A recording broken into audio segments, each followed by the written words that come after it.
안녕하세요. 로컬의 숨겨진 하이 퀄리티 컨텐츠를 디깅하는 캠페인 로컬이 신세계 함께 하실 두 분을 모셨습니다. 안녕하세요. 안녕하세요. 안녕하세요. 저는 지구와 나를 위한 맛있는 한 끼를 제안합니다. 지속가능 미식연구소 아웃플래닛을 운영하는 장민영입니다. 반갑습니다. 반갑습니다. 네, 안녕하세요.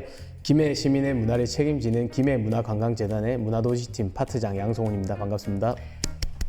네, 모두 너무 반갑습니다. 로컬의 재미있는 미식 문화, 역사 이야기를 나누기 위해서 저희가 또 여기에 모였는데요. 이번에는 김해를 다녀왔잖아요. 김해의 특별한 매력을 탐구하고 또 식재료의 가치를 발굴하는 시간을 가지고 돌아왔어요.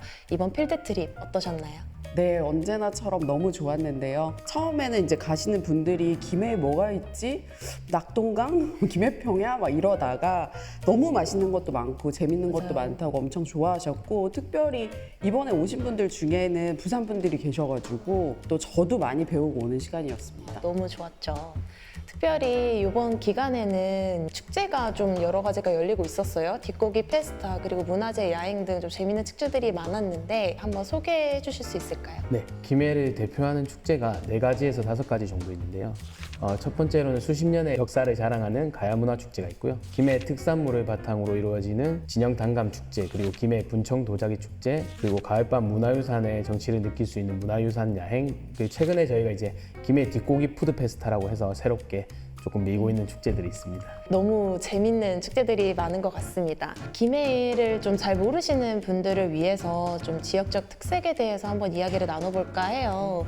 김해에 대해서 좀 알려주실 수 있을까요? 네, 김해는 엄청 오랜 역사를 자랑해서 말씀하신 그런 문화적인 그런 행사들도 굉장히 많고, 그 김해평야나 낙동강을 중심으로 엄청나게 많은 생태계들이 발달되어 있고, 그래서 옛날부터 되게 농업의 중심지였어요. 그래서 굉장히 다양한 식재료들이 발달되어 있고, 네. 오늘 그 이야기를 나눠보려고 합니다. 그리고 뭐 김해에서 빼놓을 수 없는 게 화포습지라는 곳이 있는데요. 국내에서도 손꼽히는 곳 중에 하나인데, 이제 다양한 수생 식물들과 그리고 희귀한 철새들이 어우러지는 곳이에요. 그래서 그러한 환경을 바탕으로 그 김해만의 특색 있는 농산물들이 만들어지는 곳이라고 보시면 될 것 같습니다.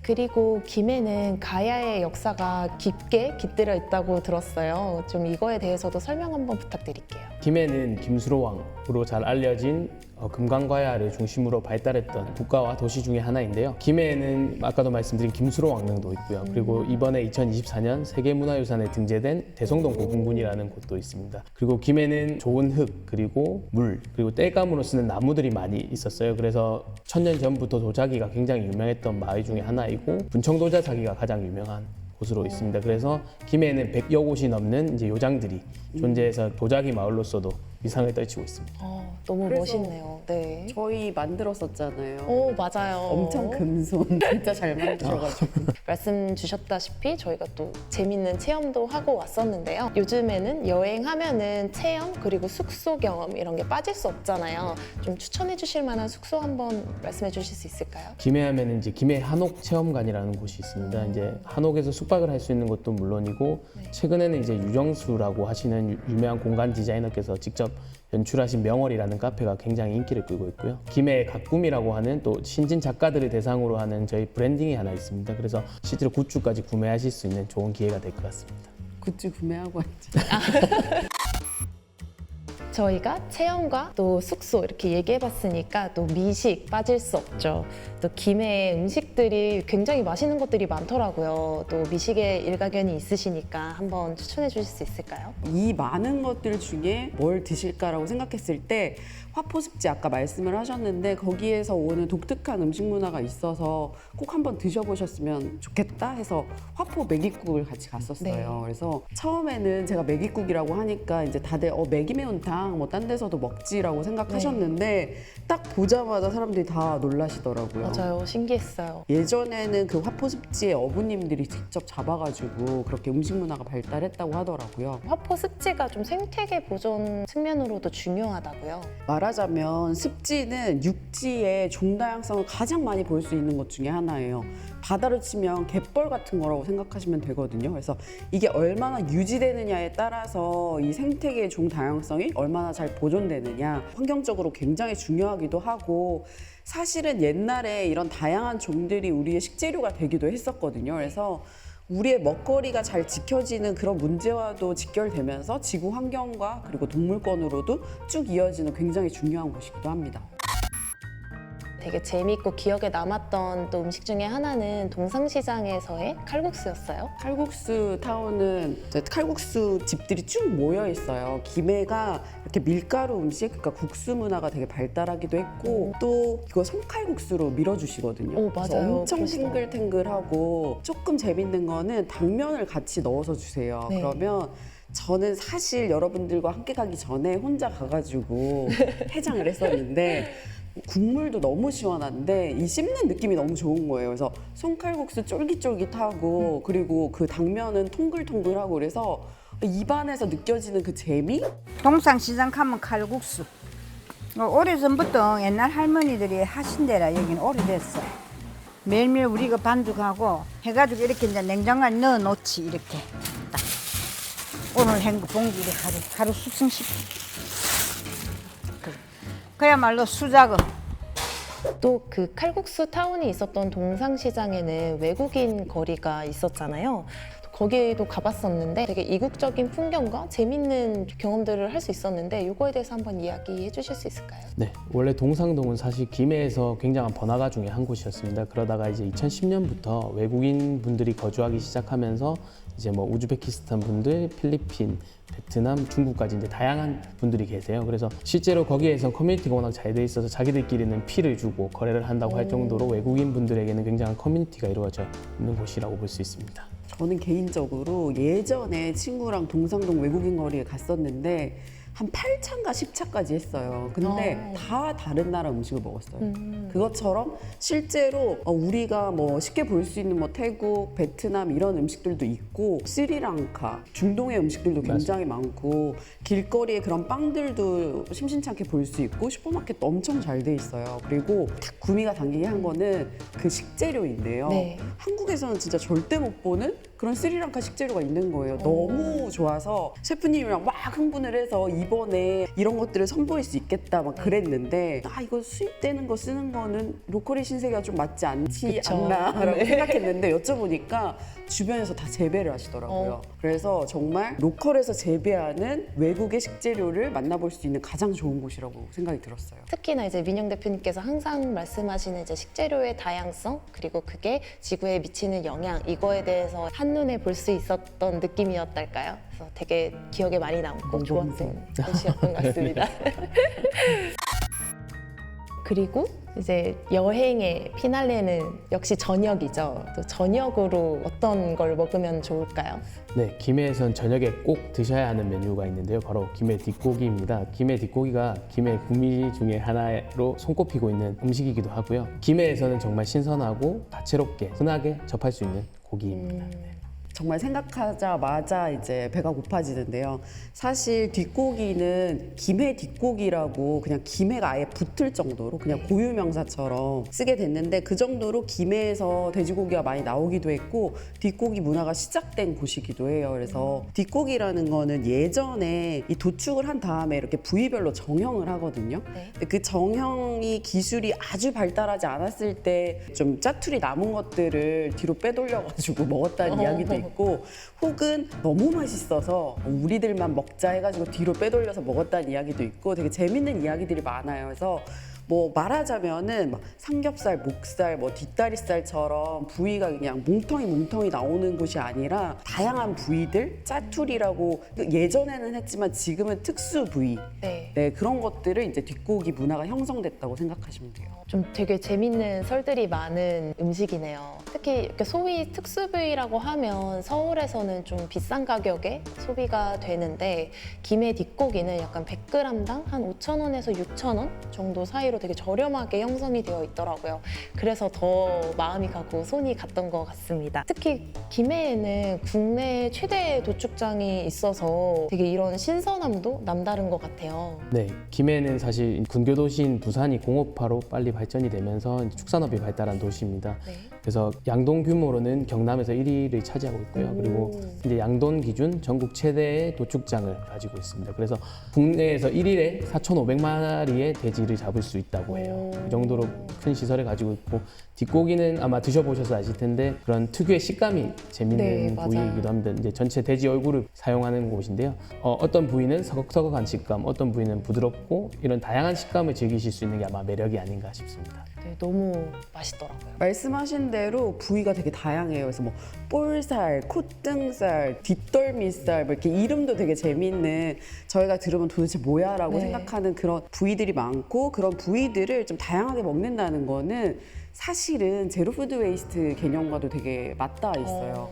우리나라가 너무 삼겹살, 목살 그런 부위만 먹다 보니까 정말 그렇게 축산을 하는 곳이 많음에도 불구하고 네. 수입을 하는 좀 안타까운 현실이 있거든요. 근데 지금 이쪽에서는 뒷고기라고 해서 그런 부위들을 다 같이 소비를 함으로써 말하자면 생명을 취했다면 응당 머리끝부터 발끝까지 먹자는 옛날의 마인드도 같이 이제 느낄 수 있는 굉장히 멋진 식문화라고 볼 수 있습니다. 뒤로 쳐져서 남는 고기는 이렇게 사람들이 생각하는데 그게 아니에요. 아주 맛있어요. 콜라겐도 많이 들어있고 영양학적으로나 맛도 삼겹살보다 더 맛있어요. 진짜로. 제가 느꼈던 또 재밌는 포인트는 음식점마다 좀 재밌는 메뉴들이 있는 거였어요. 그래서 저희가 필드 트립으로 갔었던 덕정 뒷고기에는 돼지꼬리를 팔았는데 전 사실 돼지꼬리를 처음 먹어봤거든요. 근데 잡내도 안 나고 너무 맛있게 먹었던 기억이 있습니다. 이렇게 추천해 주실 만한 재밌는 메뉴가 있는 뒷고기집이 있을까요? 또 저희가 부원동에 행복한 뒷고기라는 곳이 있어요. 그곳은 이제 사장님이 김치를 직접 담그시고 디통앤 오이지라고 하는 냉채 디통 수육을 판매하시는데 이게 또 별미로 굉장히 맛있습니다. 지금은 얼음을 안 넣지만 여름에는 얼음까지 딱 넣어가지고 간을 맞춰서 마지막에 소면까지 딱 넣어서 마무리를 하면 상당히 맛있습니다. 냉채 뒷고기 수육 약간 땡기는데요. 저희가 김해에 또 간다면 첫 번째로 꼭 가겠습니다. 네, 또 김해하면 부추가 빠질 수 없다고요. 대동부추는 이제 김해에서도 정말 유명한 특산물 중에 하나인데요. 지역의 온화한 기후와 그리고 낙동강 삼각주의 영향으로 새순을 굉장히 일찍 수확할 수 있다고 해요. 그래서 부추가 다른 지역에 비해서 굉장히 순하고 그리고 부드럽다라고 보실 수 있습니다. 재배 기간이 길어지면 억시고 재배 기간이 짧으면 부드러워요. 예, 그래서 우리 대동부추는 거의 생채로 많이 소비자들이 찾죠. 생채를 먹기 위해서. 예. 또 경상도 지방 사람들에게 부추는 남다른 의미가 있다고 들었어요. 소울 재료입니다. 소울 재료. 사실은 지금 양성훈 파트장님이 저는 부추라고 얘기하는 것도 조금 웃겨요. 정부지지. 무슨 정부지. 부추야. 대동 정부지. 네, 근데 이제 정부지라고 얘기를 하는데 진짜 옛날부터 많이 먹어왔어요. 이거는 역사적으로도 가장 오래된 김치의 한 재료가 부추일 정도로 되게 오래됐고 사실 뭐 정구지 찌짐 그리고 정구지 김치 뭐 이런 것들 되게 많이 드시잖아요. 저도 취재를 가면 이 부추 향이 굉장히 강하니까 강대강으로 되게 많이 쓰세요. 그래서 생멸치 젓갈 넣어가지고 이렇게 막 쓰신다거나 아니면 이 동네도 돼지국밥 같은 거 되게 유명하잖아요. 전구지 묻혀가지고 그냥 팍 넣는다거나. 그리고 제가 취재를 다니면서 제일 재밌었던 거는 이 부추가 봄에 처음 올라올 때 네. 이거를 이제 초벌부추라고 하는데 이 동네 아저씨들이 이걸 아씨정부지라고 하더라고요. 이게 초벌부추라는 이제 사투리로 쓰신대요. 네. 그래서 아씨정부지 회라는 모임을 만들어서 첫 부추가 올라오면 이제 막걸리 주전자 들고 모이는 거예요. 한 집에서 수육하고 한 집에서는 전구지 무치고 막 이래가지고 제가 보기엔 좀 약간 술 마시는 핑계 같긴 한데요. 그 초벌부추가 몸에 굉장히 좋대요. 그래서 이제 겨우내 찌뿌둥했던 그런 몸을 끼워주기도 하고 그래서 이제 사용을 하신다고 하는데 한 해 시작하기 전에 그렇게 기운을 돋구는 그런 모임을 했었다고 합니다. 너무 재밌더라고요. 부추 난다고 모여 이런 거잖아요. 너무 재밌는 식문화인 것 같습니다. 가을하면 또 단감이 빠질 수 없죠. 그냥 단감이라고 부르지 않고 진영 단감이라고 꼭 부르던데 이거 특별한 이유가 있을까요? 아까 되게 재밌는 게 대동부추, 진영 단감 이렇게 약간 고유명사처럼 부를 네. 정도로 굉장히 유명한데 이유는 여기가 우리나라 최초의 단감 시베지예요. 단감이라는 거를 최초로 심은 곳이 이 진영이고 여기 토양이 굉장히 찰떡같이 잘 맞기도 하고 이 지역에 이렇게 병풍처럼 둘러져 있어가지고 태풍 피해나 이런 것도 적다고 해요. 그래서 그때 갔을 때 왜 초록 단감도 이렇게 막 따가지고 맞아요. 바로 이렇게 닦아가지고 네. 드셨잖아요. 단감을 옛날부터 굉장히 많이 하셔가지고 노하우도 엄청 축적이 되어 있고 그래서 되게 다양한 종들을 하시더라고요. 우리나라에 제일 많은 게 한 70% 이상이 부유야, 이 감이라고. 왜? 사람들이 그 품종을 선호하는 이유가 저장성 있고 그 육질도 좋고 그다음 식감도 괜찮고. 지금 떠올랐던 게 이제 이거 태추감이라. 부유보다 훨씬 부드럽거든.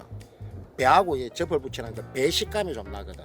그래서 이걸 좀 선호를 많이 하지. 그리고 초록색일 때 먹을 수 있는 혹은 이제 그냥 익었을 때 먹을 수 있는 시기별로 다 다르게 그리고 조그만하게는 그 왜 홍시 만드는 그런 감들도 하고 계시더라고요. 현재 김해시 단감 재배 면적이 915헥타르에 달할 정도로 크게 생산을 하고 있고요. 그 중에 200여억 원을 생산액으로 매년 하고 있습니다. 그리고 40억 원의 수출액을 기록하고 있는데 이게 국내에서는 40% 정도의 비율이 될 정도로 높은 비율로 재배가 되고 있다고 해요. 네. 억소리 나는 단감이네요. 또 진영하니까 생각나는데요. 또 김해는 좀 출신을 구분짓는 재밌는 특징이 있다고 들었어요. 아, 네, 이게 서울 분들이 들으면 조금 어떻게 생각하실지 모르겠는데 김해, 진영, 장류, 진례 이렇게 네 곳으로 이루어져 있는데 김해가 이제 인접 도시들이 부산이나 창원 같이 큰 도시들이 있다 보니까 교류들이 각자 조금 떨어져 있어요. 생활권이. 그러다 보니 김해 사람이라고 하지 않고 자기 지역권을 얘기를 해요. 예를 들면 저희가 왜 진영 단감 농장 갔을 때 김해 분이세요? 이러면 아니요, 전 진영 분인데요 하던 것처럼 네. 좀 그런 특징들이 있습니다. 아, 김해는 뭐 먹거리, 역사, 재밌는 이야기 빠지는 게 없네요.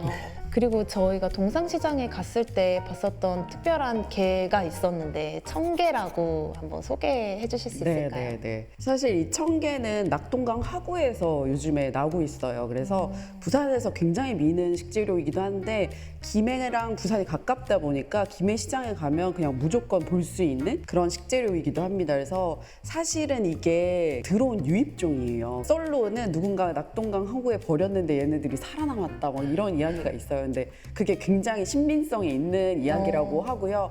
예전엔 그래가지고 잘 안 보던 개니까 이게 뭐야라고 하다가 네. 요즘에 해외여행 많이들 가시잖아요. 가면은 그 알리망호라고 들어보셨는지 모르겠는데 머드크랩이라고 해서 엄청 그렇게 많이 드시잖아요. 네. 근데 우리나라에서 청게라고 하면은 그 머드크랩을 얘기해요. 그래서 집게가 엄청 두툼해서 살이 어마어마하게 나오는 네, 이번 다이닝에서 또 선보일 거고요. 그리고 또 재밌는 거는 갈미조개라고 하는 그런 조개들도 나와요. 갈매기 부리를 닮았다 그래서 갈미조개라는 약간의 사투리 비슷하게 부르는 이름이라고 생각하시면 되는데 또 이제 강원도에서는 명주조개라고도 하고요. 또 그 전라도 서해권으로 가면 노랑조개라고 해요. 그래서 이름이 굉장히 많은 조개인데 정말 바로 그냥 쪄가지고 딱 먹게 되면은 딱 씹을 때 정말 그 조개 국물이 톡 하고 터지는데 통 이런 느낌? 아, 사실 제가 또 부산 사람이거든요. 갈미조개 같은 경우는 제가 추천드리는 거는 삼겹살이랑 같이 드시면 돼지 기름이랑 잘 어울려서 굉장히 맛있게 드실 수 있습니다. 좀 믿고 먹어야지. 그러니까요. 드시라고 하니까. 네, 대패 삼겹이랑 더 잘 어울려요. 그렇게 한번 네. 먹어봐야겠습니다. 저희 또 장군차 이야기를 해볼까 해요. 네, 사실 차 하면 유명한 곳이 뭐 하동이나 제주 같은 곳이 기억이 나실 네. 건데요. 사실은 김해가 최초의 전통차 재배지라고 해요. 그래서 고려 충렬왕 때 김해 금강사라는 곳에 갔다가 차 나무를 보고 장군수라고 칭한 것이 장군차의 시작입니다. 저희 차가 하동 보성은 이제 좀 소엽이고 저희는 대엽류에 속하거든요. 그래서 이제 잎도 좀 크고 나무도 좀 커요. 그래서 단맛도 많고 이제 쓰고 떫은 맛이 없는 게 저희 차 자체 특징이거든요. 차는 해를 오래 받으면 쓰고 떫은 맛이 많이 나요. 근데 저희는 해가 늦게 뜨고 아무래도 빨리 지니까 해를 적게 받기도 하고 저기 옆쪽으로 계곡이 흐르거든요. 그래서 차가 물을 좋아하기 때문에 이제 차를 키우는 데는 좀 최적의 장소인 것 같아요. 그리고 특히 저희가 다녀왔던 장군 차밭은 아름답게 또 차밭이 꾸며져 있어서 여행으로 가기에 되게 좋은 것 같아요. 또 특히나 다도 체험도 가능하다고 하니까 시간 되시면 또 한번 다녀오시면 좋을 것 같습니다. 인생사진 그때 건드셨잖아요. 맞아요. 사람들이 이제 김해하면 뭐가 있을까 이런 질문에서 시작하긴 했는데 듣다 보니까 김해 뒷고기 그리고 뭐 대동부추, 진영 단감처럼 정말 고유명사처럼 붙는 그 지역만의 이야기와 맛이 있잖아요. 그냥 여행도 좋고 맛있는 거 먹으러 가는 것도 좋지만 그 지역에 담긴 이야기, 사람, 문화, 기후 이런 것들을 들여다보면 조금 더 재밌지 않을까 생각을 해봅니다. 그래서 많은 분들이 로컬의 찐 그런 문화를 느껴보셨으면 좋겠습니다. 네, 이렇게 문화가 풍부한 김해에 많이 놀러 와주셨으면 감사하겠습니다. 앞으로도 로컬에 대해서 많은 관심을 가지실 수 있도록 더 재밌고 유익한 이야기들을 가지고 돌아오겠습니다. 감사합니다. 고생하셨습니다. 김해 언제 가실 거예요? 이제 뭐 사준다 그러는데.